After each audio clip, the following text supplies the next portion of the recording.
Hello everyone, कैसे हैं आप लोग। आज मैं आपको भारत के इतिहास के खोए हुए पन्नों में से एक के बारे में बताने वाली हूँ। इस पन्ने में लिखी हुई है भारत की एक वीर लड़की की कहानी, जिसने हंसते हंसते अपने देश के लिए अपनी जान को न्यौछावर कर दिया। वो आग की ज्वाला में जलती रही, लेकिन उसके मुंह से उफ तक नहीं निकली। शायद आप लोगों ने उनके बारे में नहीं सुना होगा, तो आज हम आपको सुनाएंगे कहानी मैना कुमारी की। नमस्कार दोस्तों, मैं हूँ आपकी होस्ट नीलम और आप देख रहे हैं स्मार्ट ट्रिप विद नीलम। देश के खोए हुए इतिहास में कुछ वीरों के बारे में हम नहीं जानते हैं। जिन वीरों के बारे में हम नहीं जानते हैं, हम आपको उनमें से कुछ के बारे में बताने वाले हैं। उनमें से एक थी मैना कुमारी। मैं आपको आज इनकी कहानी सुनाती हूँ। ये बात है आज से लगभग 160 साल पुरानी। वक्त था 11 सितंबर 1857 का। बिट्ठू में एक पेड़ से बंधी हुई 13 साल की लड़की को ब्रिटिश सेना ने जिंदा जला दिया था। वो लड़की धू धू करके जलती रही, लेकिन उसके मुंह से उफ तक नहीं निकली। ये लड़की थी नाना साहब पेशवा की दत्तक पुत्री मैना कुमारी, जिसने 1857 की क्रांति के दौरान अपने पिता के साथ जाने से मना कर दिया था, ताकि उसकी वजह से उसके पिता का ध्यान न भटके और उसकी सुरक्षा के चलते अपने देश की सेवा से न हट जाए। इसलिए मैना कुमारी ने विठुर के महल में रहना उचित समझा। नाना साहब ने उनकी बात समझकर उन्हें महल में छोड़ा।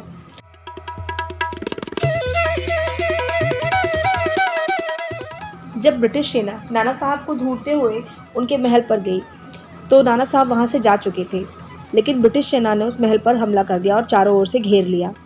ब्रिटिश सैनिकों को देखते ही मैना कुमारी महल में जाके छुप गई।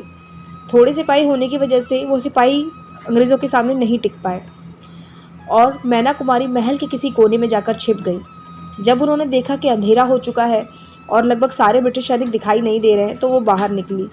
लेकिन उस लड़की को ये नहीं पता था कि वो ब्रिटिश सिपाही महल के बाहर छुपकर इंतज़ार कर रहे हैं कि कोई उस महल से निकले और वो उसे पकड़ ले। मैना कुमारी को पकड़ लिया गया और उन्हें ब्रिटिश अधिकारी आउट्रम के सामने पेश किया गया। आउट्रम ने महल को तोप से उड़ाने का आदेश दिया।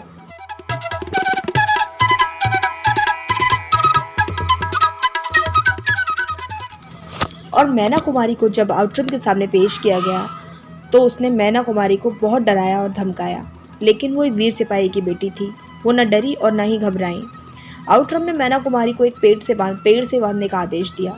मैना कुमारी को वैसा ही किया गया और पेड़ से बांधा गया और उन्हें डराया धमकाया गया और उनसे क्रांति के बारे में जानकारी मांगी गई। लेकिन मैना देवी कुछ नहीं बोली, उन्होंने अपने मुंह से एक शब्द नहीं निकाला।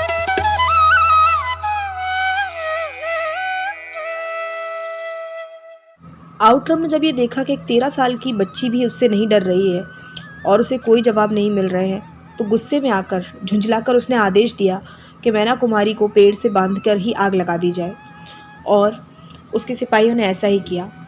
मैना कुमारी को जीवित जला दिया गया।